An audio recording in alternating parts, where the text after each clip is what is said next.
In 1989, residents of a close-knit apartment community in Virginia gathered for a holiday celebration. For Tammy Brannen and 5-year-old daughter Melissa, Christmas was always a special time. Then, without warning, the little girl was gone. Her disappearance ignited an impassioned search. Law enforcement and the local community spared no effort. But would they piece together the evidence and find her before it was too late?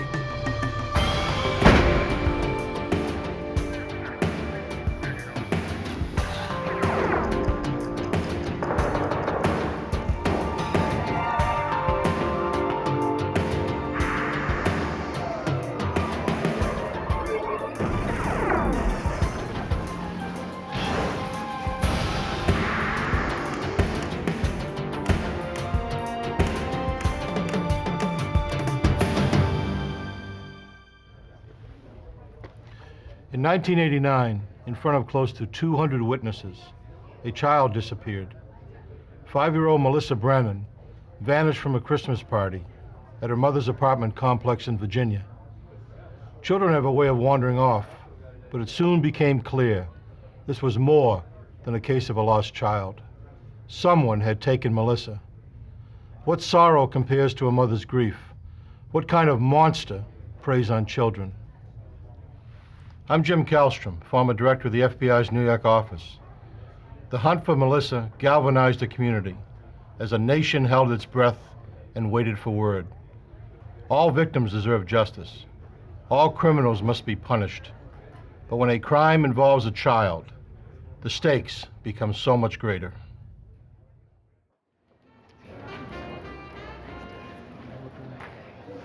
On December 3rd, 1989, the Woodside apartment complex in Lorton, Virginia held its Yuletide Christmas party. How's he doing? Okay. The Woodside was a large but friendly complex, a community that revolved around family life and children's activities. The kids were always excited about the party, which meant special treats and presents. A single mom, Tammy Brannen, had found in the Woodside complex a safe community in which to raise her only child, Melissa. As the evening wound down, Tammy stopped to visit with a friend before going home. Cool, we'll have some pizza. How about that? Okay? Can I go get some potato chips? Okay, we'll come right back. Okay. I'm just directly down the Really? Mm-hmm. Good for you. Yeah. Did you? We gotta get ready. Okay. We have a lot to do. She's getting so big. So cute. She is. Did you see where she went? She lost sight of her daughter for only a few seconds.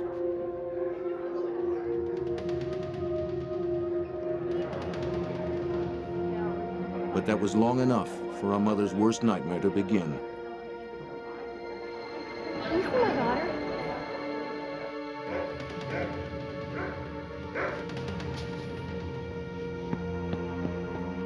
Melissa?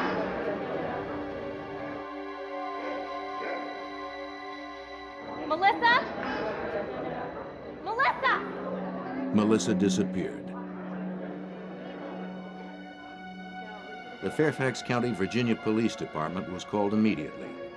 Now, I'm going to do everything I can to find your little girl, but you have to tell me everything you can possibly. Detective Bill Wilden assured Tammy they would do all they could to find her little girl. The detectives began questioning the people at the party.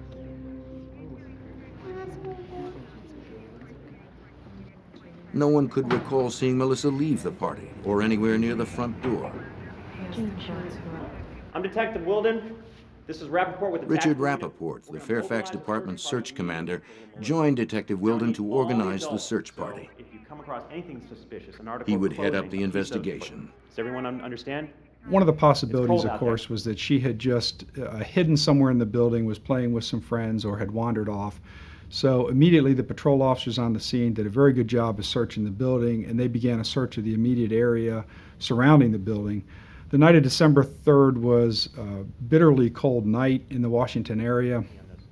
Someone outside that was 5 years old without a lot of protection probably would not have survived through the night. It was that cold. All the adults that can participate, I need you outside with flashlights. Rappaport coordinated a more specific grid search of the area with patrol officers and dozens of volunteers from the complex. Let's go.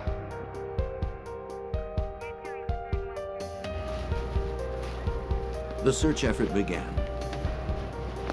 Nearly 100 neighbors, police, and Army personnel from nearby Fort Belvoir combed the woods around the complex. Most were parents themselves, united by a single concern: to find Melissa. Like the detectives, they expected to find a shivering and frightened little girl lost in the dark woods and crying for her mother. Officers began to question the 200 people who had attended the party and interview over 400 other Woodside residents.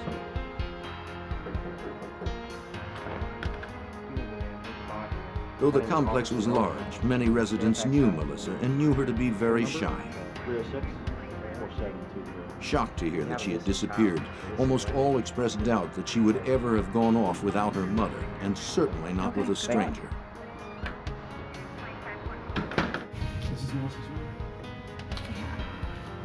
Detective Wilden went with Tammy to her apartment to interview her. He questioned her extensively about her past and possible troubles with her neighbors or employer. An accountant, she had never had any problems with anyone. Tammy had lived at Woodside for over 3 years since her divorce from her husband in Texas. She had experienced the normal readjustments of a newly single mom, but she and her ex-husband were on good terms. When detectives discovered an open window in the furnace room, Jim Gogan, the crime scene investigator for the Fairfax County Police Department, was asked to examine it. Right through here. The way the door was set up, everybody had to either go through the crowd to get out the front of the building. That was only the main door and the only door available to get out, with the exception of the hallway down to the bathrooms and the furnace room. They had large windows, and in the furnace room itself had a window, what was discovered open. And from there, the assumption was made that possibly that's how she was taken from the building. Melissa's disappearance was suddenly far more complicated. The search for a missing child had become a possible abduction case. Did you see her leave the party at any time? The police continued their questioning with even greater urgency and began to hear repeated mention of the strange, even bizarre behavior of the maintenance man for the complex. That was the last I saw. What was his height? Several of the women reported how offended they were by extremely vulgar sexual propositions made to them by Caleb Hughes. There was a possibility that if she had been abducted for sexual purposes, that she might be molested, but we were very, very hopeful that we could at least find her alive before her life was in jeopardy. Now that they were dealing with a possible abduction case, detectives returned to Tammy's apartment and collected nightgowns, hairbrushes, and bedclothes, any items bearing traces of Melissa. Can you describe? As detectives continued questioning the people at the party, they learned more disturbing details about Hughes' behavior that night. He had spent what seemed to many to be an unusual amount of time playing games with the children. He made the parents uneasy by touching the kids. There was something unsettling, something indecent about him. At the party, he was not dressed as well as the rest of the people. He wore his work clothes. He mingled with some of the people he knew at the party, and he spent some time talking with Melissa's mother, making comments about Melissa, and offered to take Melissa and a couple of other children to the restroom if they needed to go. He just had some very suspicious behavior from a man of his age around the children. With growing suspicion, the detectives tried repeatedly to reach Hughes by phone, and then went to his house, but were told by his wife that she had no idea where he might be. Were you playing with her tonight? He had left the party sometime before our arrival there. He lived only 4 miles away, but it took us several hours for us to contact him because he had not yet returned home. Finally, 2.5 hours after Melissa's disappearance, Caleb Hughes called the police, who then returned to his house. Upon questioning, he claimed he had simply taken the long way home. The officers immediately noticed he was wearing different clothing from that reported by witnesses at the party. I washed clothes tonight when I got home. They're in the wash machine over there. In the washing machine, they found the clothes Hughes had been wearing, as well as his sneakers and a leather belt with a knife sheath. The knife was missing. You washed your shoes at 2 a.m. in the morning? Here.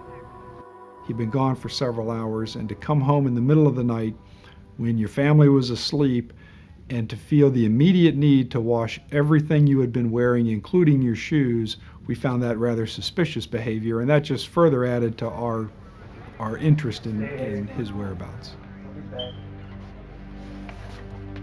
As Hughes appeared reluctant to speak in front of his wife, the officers decided to take him to headquarters for further questioning. Suspecting that Hughes might be covering for time spent with a girlfriend, the officers wanted to allow him the opportunity to tell the real story. Do you know Melissa Brannen?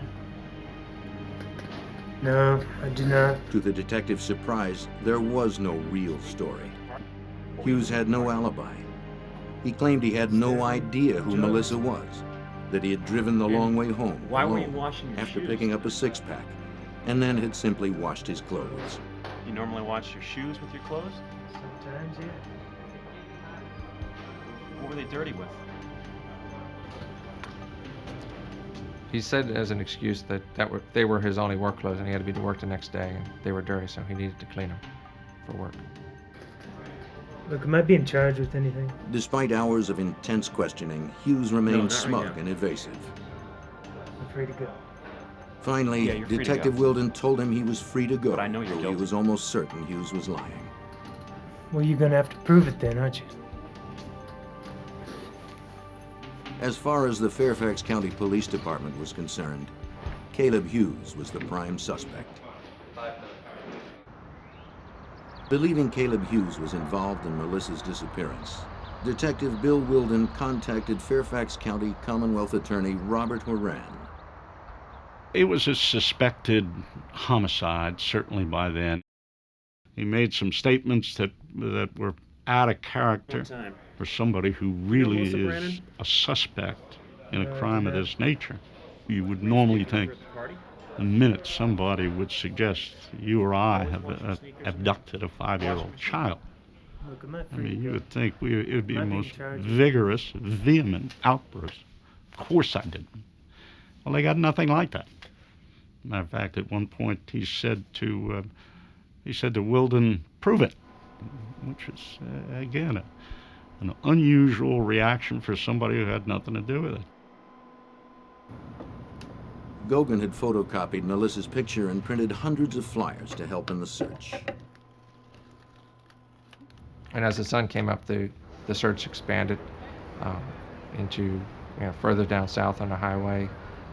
They sent soldiers out to do massive searches through the woods, along the railroad tracks, and as possible ideas of locations where she might have been were developed, again, hundreds of people were gathered to search and walk those areas. The car Hughes had been driving that night belonged to his wife.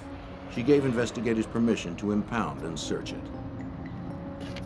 Detectives examined it for fingerprints, blood, fibers, hair, any evidence that would document Melissa's presence there. Fingerprint tests revealed that only the Hughes family had left prints on the car. Next, all the hairs and fibers needed to be collected from the interior. This type of trace evidence was usually retrieved with a vacuum cleaner, but there was simply too much debris inside.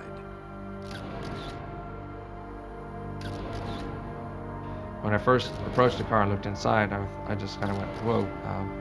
They had 2 large dogs, the Hughes. They carried them a lot in that car. It was just cluttered with dirt and debris and just a mess inside that car. And I just kind of shook my head like this was going to be a real challenge. So I decided to use the masking tape as an alternative to the vacuum cleaner, just hoping to just get what was on the surface.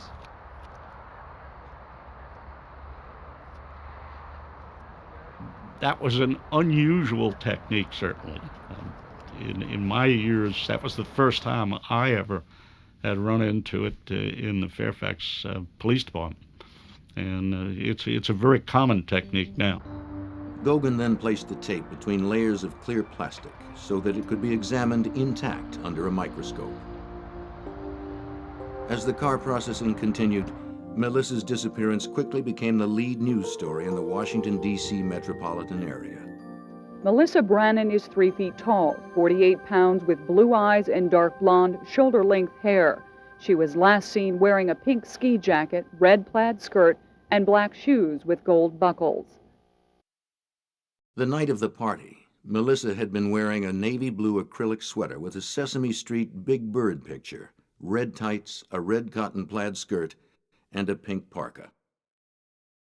When I found the red and blue fibers that were visible on the tape, I did kind of get excited about that. But at the time I was excited but worried because we needed to find her to identify the clothes, the possible clothes. Without Melissa, that was going to be real tough.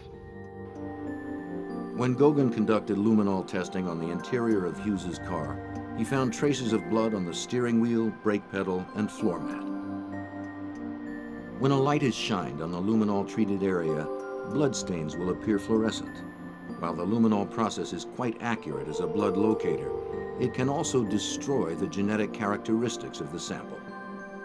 When I sprayed the steering wheel, I got the reaction on the steering wheel and as well as on the pedals of the vehicle. That's where it fell to. These items were swabbed and collected.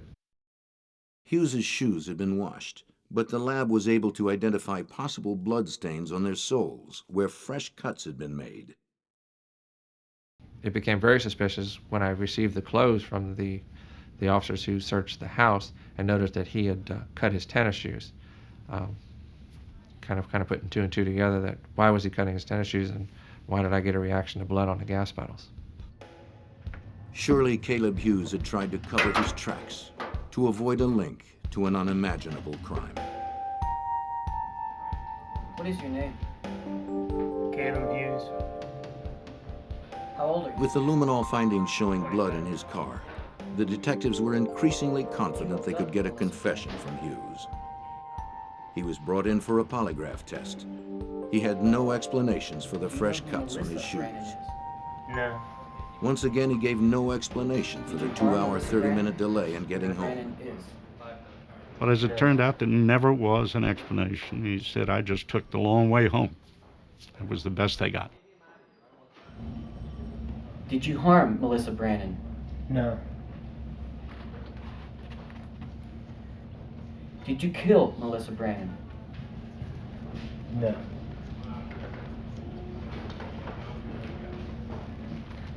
These are proven to be deceptive. When Hughes denied outright that he had killed Melissa, polygraph examiner Rick Danielle was sure he was lying.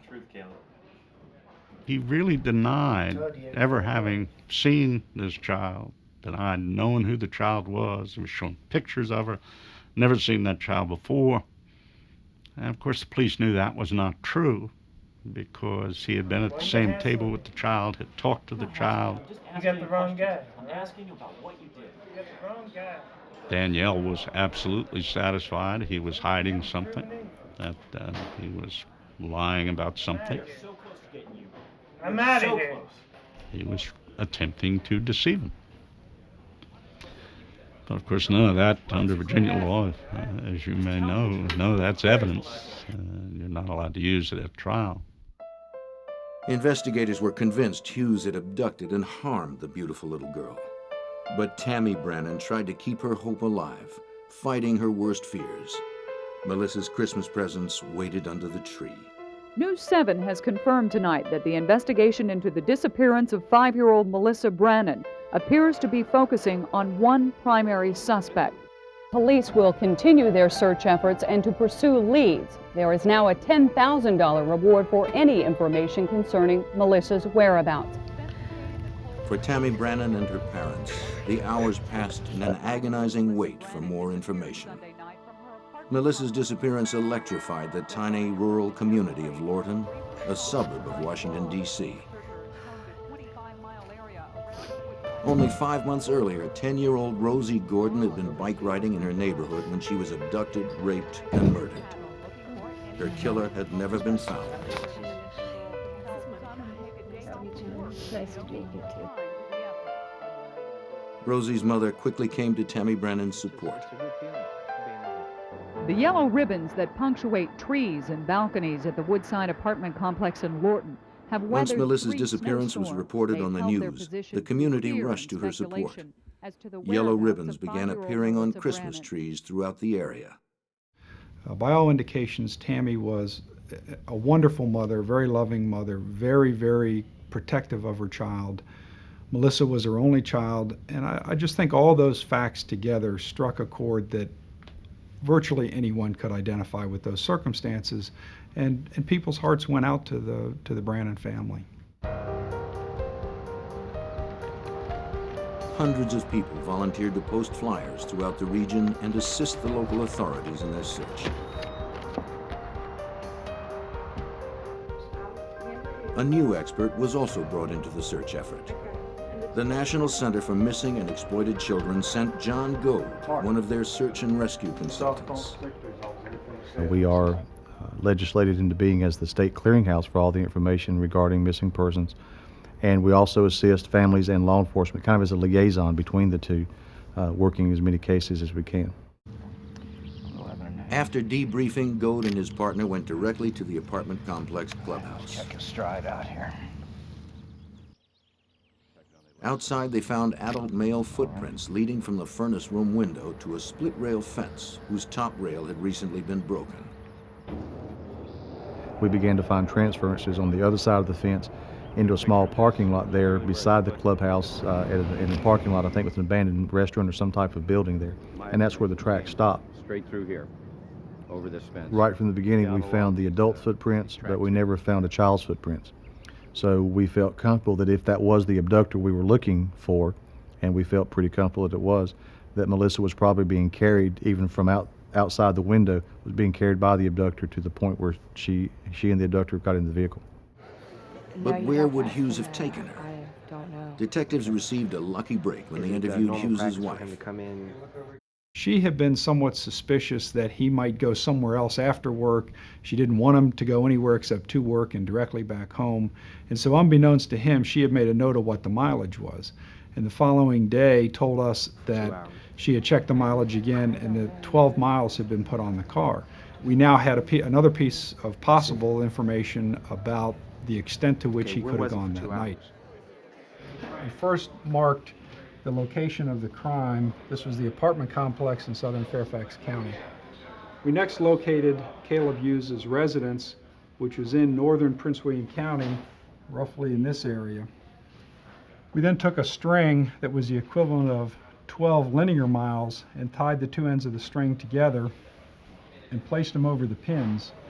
So we simply took a pencil and defined that area so that any point at the end of that string represented the outer limits of the search that was conducted on December the 8th. Within 3 days of Melissa Brannen's disappearance, investigators had organized a 25-square-mile joint search with the Army, Police Department, Civil Air Patrol, and Coast Guard.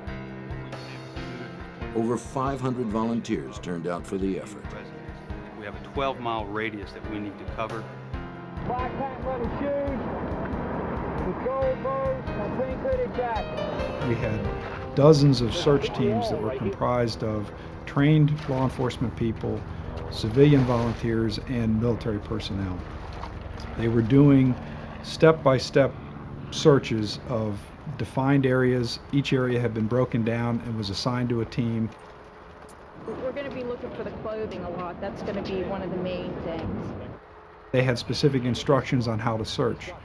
If they found anything which they thought might be evidence, they were to mark it, not to disturb it, and we had teams of crime scene people who would then respond to that particular location and process the evidence. At this point, we've not found anything today that puts us any closer than we were this morning. The volunteers were frustrated and extremely disappointed. I know there were nights when I would go home and my family would have seen a newscast about another day of searching, and my own children would say, "Daddy, are you going to find that little girl? When are you going to find that little girl?" And I think that was a conversation that was occurring in the homes of dozens of investigators and police officers involved in this case. While the search continued, Goguen approached the nearby FBI lab with the evidence he had processed from the car. Because Melissa was still missing, the FBI's state-of-the-art technology would be critical in establishing the connection between the hair, fibers, and bloodstains collected and Melissa Brannen.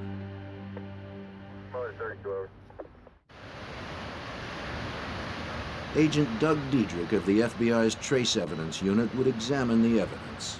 Perhaps he could find a link to Melissa Brannen. There you have to go to extraordinary measures to try to recreate, if at all possible, the environment of the victim, most recent environment, and also the types of hairs that the victim may have, the type of clothing that the victim may have been wearing the night of the disappearance. And that's the difficult part. As long as Melissa was still missing, filing charges against Caleb Hughes was all but impossible unless compelling evidence could be found. Diedrich and the lab examiners were impressed by the large number of fibers that had transferred onto the passenger seat of Hughes's car. Fairfax County investigators had identified nearly 70 different fibers. That included the blue acrylic fibers, the red cotton fibers, the black rabbit hairs, and there were, I believe, 1 or 2 head hairs in the case. But that's monumental. Sounds like a small number. That's huge.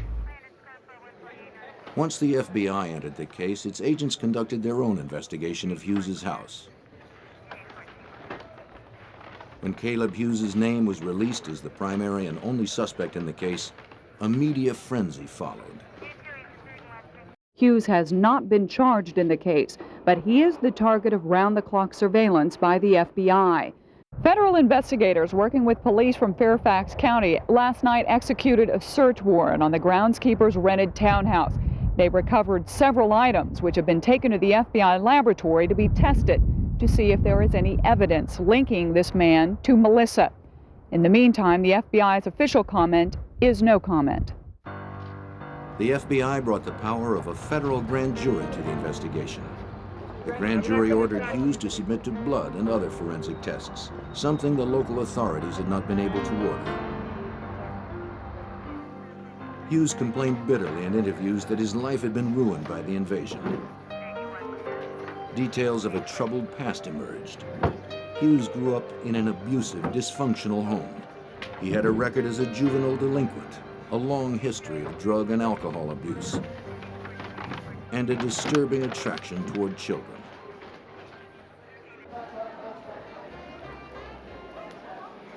As an adult, he had been convicted of larceny.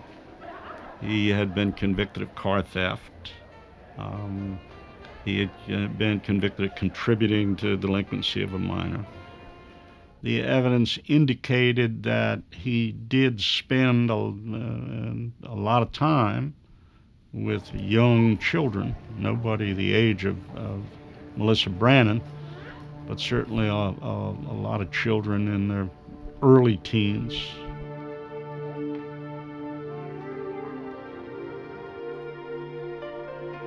In the lab, FBI examiners had begun analyzing the stains on the soles of Hughes's shoes. Though luminol testing had damaged the samples taken from Hughes's car, they became increasingly convinced that these minute traces contained blood serum proteins that could determine the crucial connection to Melissa. This blood's been... The samples were submitted for DNA and serology tests. Make that for a slide, for sure.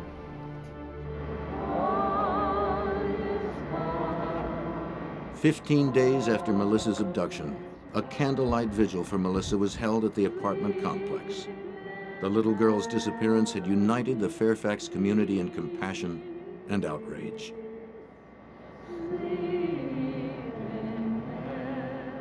during that whole Christmas season of 1989, that every night on the 6 o'clock news, you saw the video shot that her grandfather had taken of Melissa Brannen. And I'm sure I was like many people in the metropolitan area of Washington who felt that they knew her from seeing this lovely child every night on television. But shortly after New Year's, a judge in the next county received a letter from Hughes's probation officer informing him that Hughes had violated probation for an auto theft conviction 2 years earlier. On January 24th, the judge revoked Hughes's probation, and he was finally put behind bars. The earliest he could be released was November, giving the Fairfax County prosecutor ample time to build his case. Without sufficient evidence to file charges, Hughes had remained free. But now, with Hughes safely put away, the FBI had the time needed for the extensive testing required by the trace evidence. There was still a chance Melissa's body might be found, but without it, the case against Hughes would have to be made in the FBI lab.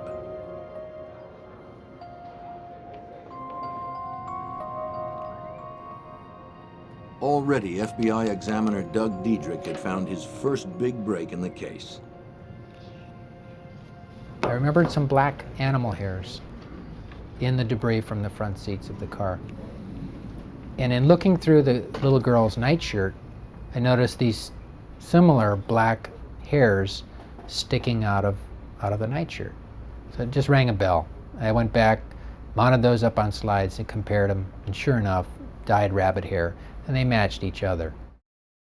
The rabbit hairs from Hughes's car and those found on Melissa's nightgown both revealed a distinctive corncob texturing. An exact microscopic match.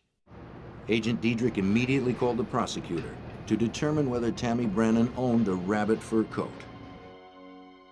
Not only was it confirmed that Tammy Brannen owned a rabbit fur coat, she had worn it to the Christmas party. Her mother had bought it in Germany, and it was dyed an extremely rare bluish-black color almost unknown in the United States.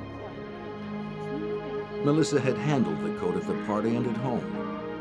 Diedrich had made the crucial connection between Melissa and the car of Caleb Hughes. So you not only, you tied those rabbit hairs, you tied that match not only to the fur coat of her mother, you tied it to the front seat of the car, but you also tied it to the child's environment itself, the rabbit hairs on the shirt of the child. To me, that was a significant point in the case, because then it starts pushing me in the direction of we might have something. And from there, it was a matter of digging some more, see if I couldn't find some additional fibers that may be of value. So I started digging a little bit more, starting looking a little closer, asking questions of myself, asking questions of the evidence, because it's speaking. Strange, but it's speaking to me. As week after week passed, Melissa's name eventually disappeared from the news. Life in Fairfax County had returned to normal, but Tammy Brannen was still no closer to finding her child.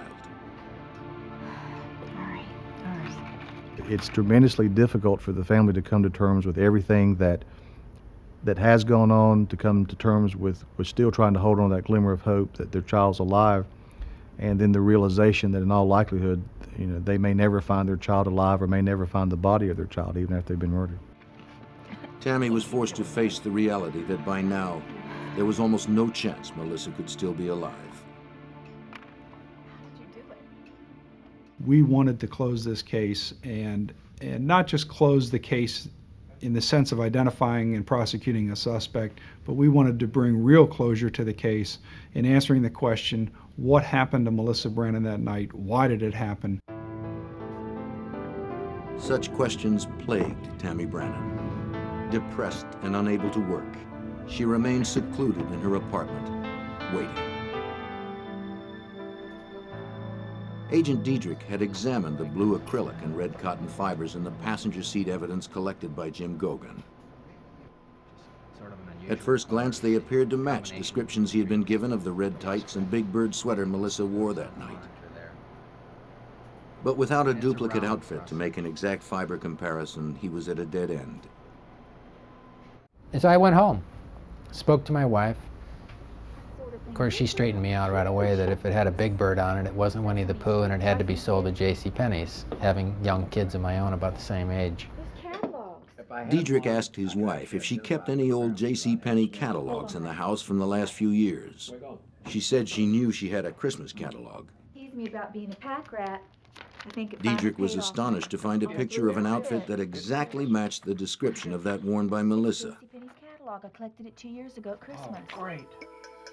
The FBI contacted JCPenney, and the store began a search of its records. For more than 2 months, Tammy Brannen had anxiously waited by the phone for some kind of information or word about her daughter. Where is she? Then, completely unexpectedly, she received a phone call. A man's voice told her he was holding Melissa for ransom and that she must deliver $75,000 the next day, or her little girl would be seriously hurt. Can I talk to her? Had Melissa been found? Yes. Yes. The national statistics will tell you that a child who's abducted by a stranger is usually dead within 3 hours of the abduction. So the likelihood of Melissa being alive months after the abduction is extremely slim. Mom, they have Melissa. Tammy immediately called her mother, but Detective Wilden cautioned them not to let their hopes get too high. No, don't call anyone. I'll tell you all about it. Just come over right now. Once again, Melissa Brannen was about to become front-page news.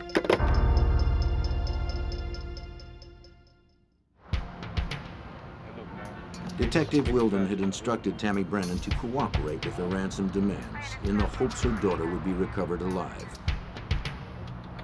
As extortion falls under federal guidelines, the FBI coordinated the ransom drop. The FBI SWAT team was ready when 2 young men showed up in the parking lot to pick up the money. I see them getting ready to open up the door. I got the bag. Go. Here we go. FBI, freeze! On the ground! They were quickly arrested. But did they have Melissa in their possession? The information provided in the ransom call was so vague and so generalized, it's entirely possible that the person who called may have picked up that information simply by watching the news or reading the newspaper. Usually if there's a ransom demand that is legitimate, they're going to have very specific information that would be known only to the abductor and probably some of the investigators. The 2 arrested youths were former students and roommates from a nearby university who had seen an opportunity to make some easy money out of Tammy Brannen's tragedy. They were convicted of 5 counts, including conspiracy and extortion, in the United States District Court in Alexandria, Virginia. Turned out to be just a terrible hoax. I mean, just terrible. The notion that you would do that deliberately to a mother who was going through what she was going through. There were copious amounts of dog hairs in the tape samples collected by Fairfax County crime scene investigator Jim Gogan, as well as dozens of human hairs. FBI lab examiners separated and painstakingly subjected each one to testing. Finally, a hair was found that was different from the others. The hair was a very light blonde, the only one of its type found in the vehicle. But it was an exact match with the hairs found in Melissa's hairbrush. Matching the human hair with Melissa was the second big match for Diedrich. But the critical link of Melissa's clothes to the fibers from Hughes's car was incomplete without a duplicate Big Bird outfit to analyze. Because it had been a special Christmas outfit, produced only once, it could not be found in stock. JCPenney gave the FBI a list of people who had purchased the outfit from its catalog division. They then sent FBI agents out across the country to locate those people and determined if they still had the Big Bird outfit that they had bought from the JCPenney catalog, and ultimately they were able to locate a sample outfit from a family that still had the outfit. Obtaining the outfit could mean the difference between conviction and acquittal in the case. The FBI asked the family traced through the JCPenney records to send it to their crime lab. Well, I remember that day pretty clearly. I knew the outfit was coming in. The fiber color, according to the color in the catalog, was navy blue. But the fibers that I was finding were sort of purplish blue. So I was a little anxious that maybe this wasn't the same outfit, that maybe we were going in the wrong direction. So when that package came, I was, again, uncomfortable with even opening it, because I thought I was on the right track, but I didn't want to be wrong. I opened up the box, and sure enough, it had a purplish coloration to it. So it kind of gave me a nice, warm, fuzzy feeling there that I might have the right color anyway. Fibers were pulled from the red cotton skirt and the blue acrylic sweater. A thorough analysis of the fibers from the outfit indicated an identical match with the fibers from Hughes's car. From the red cotton threads to the blue acrylic yarns to the yellow cross threads from the plaid skirt, the duplicate Big Bird outfit matched in every respect with the car fibers. What I was finding was meaningful evidence that an abduction had taken place, that in fact the victim, in all likelihood, had been in the front seat of the subject's car. With the new evidence, the prosecution could now piece together the actions of Caleb Hughes on the night Melissa disappeared. At the party, Hughes had tried to pick up several adult women, but when they rejected him, he sought a substitute. There you go. Smile. Fueled by frustration and alcohol, Caleb Hughes became a desperate predator with a perverse desire. His stalking eye fell upon the children. He waited and watched until an opportunity presented itself. Bye. When it did, Caleb Hughes seized an innocent and trusting child.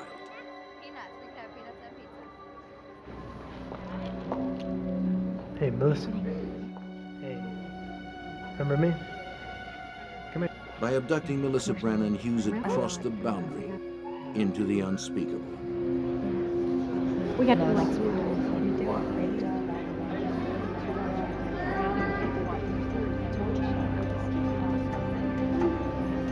we should catch up with each other. We don't.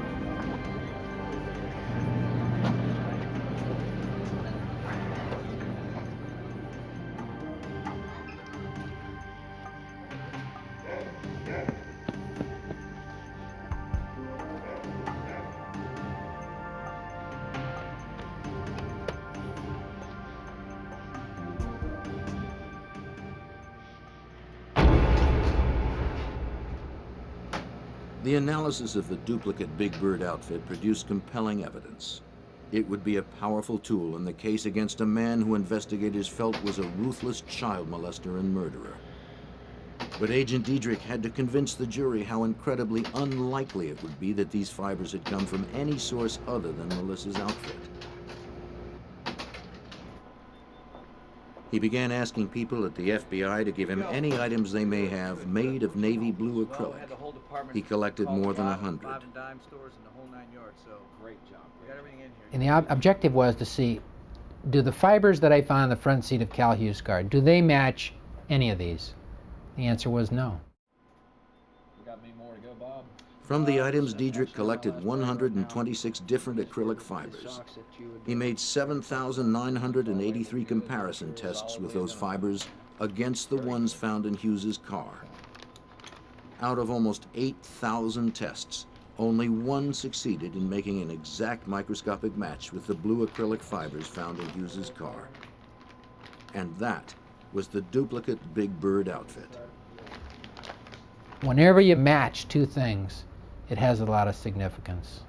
These aren't random events. These, in most cases, occur. Is it possible? You can't deny the possibility that it could be a coincidence. But after looking at this stuff for a lot of years, I'm not a big believer in coincidence. 3 weeks before the trial was scheduled to begin, as investigators made final preparations for the case, a stunning development occurred.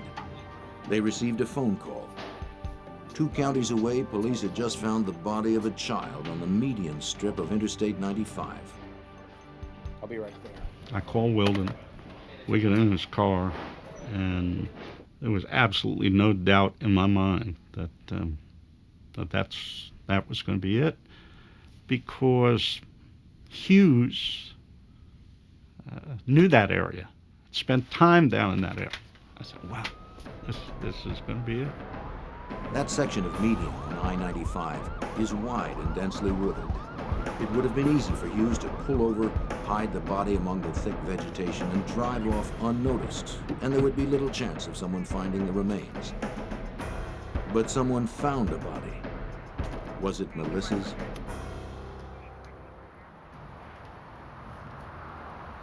If it was Melissa Brannen's body in the highway median, Fairfax County Commonwealth Attorney Robert Horan felt he could put Hughes behind bars on Murder 1 charges. His hopes were high, but they were soon dashed. As soon as we got there, as soon as I saw it, I knew it wasn't Melissa Brannen, because the skeleton had rings on 3 fingers. But it was a young girl. She's 13, 14-year-old who had been in that media for 2 growing seasons. The young girl's body was never identified. Finally, nearly 1 year after Melissa's disappearance, Hughes was arrested on a grand jury indictment for abducting Melissa Brannen. He was transferred from the Prince William County Jail to the Fairfax County Jail.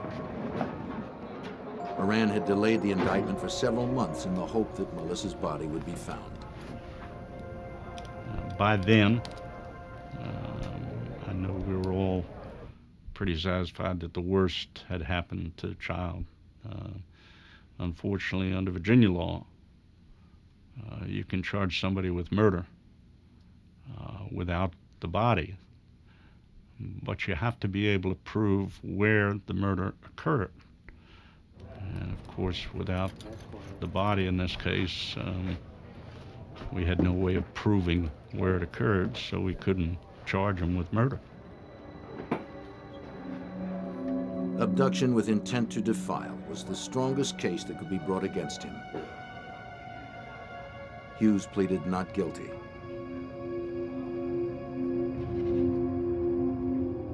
Few people in Fairfax County believed that Melissa could still be alive, but everyone, most of all Tammy Brannen, needed to know what had happened and needed to see justice served. Because it's tremendously important that the family of that child had definitive answers, that they know what happened to their child, even if the news is not pleasant. They need to understand exactly with concrete information what happened to their child. They need to be able to have closure. They need to be able to give that child the burial that they deserve and go on with their lives.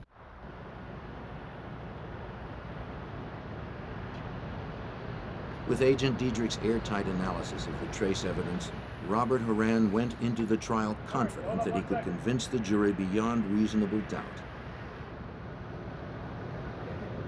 The trial began on February 26, 1991.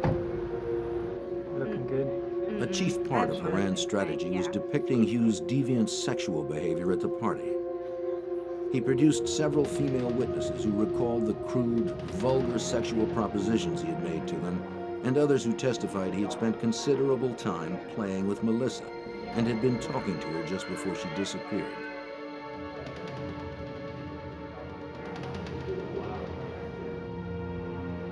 His behavior was even more extreme, trying to eliminate the evidence.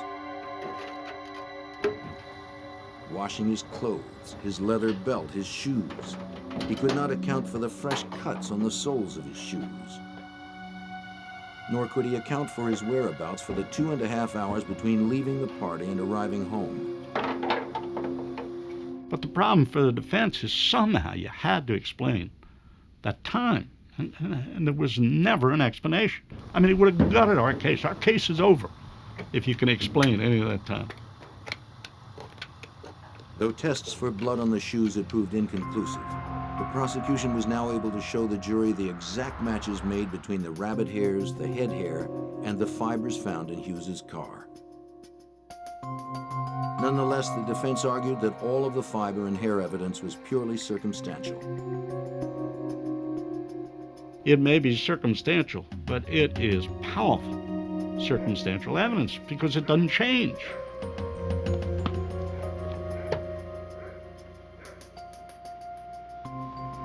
In order to obtain the maximum sentence for Hughes, Brannen needed to convince the jury that Hughes had intended to defile Melissa once he had her in his car.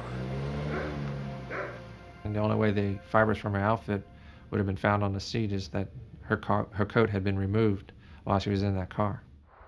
The prosecution charged that Hughes could only have removed Melissa's coat for one purpose, an attempt to defile. The true answer is that that 5-year-old was seated against her will in the front seat of that vehicle.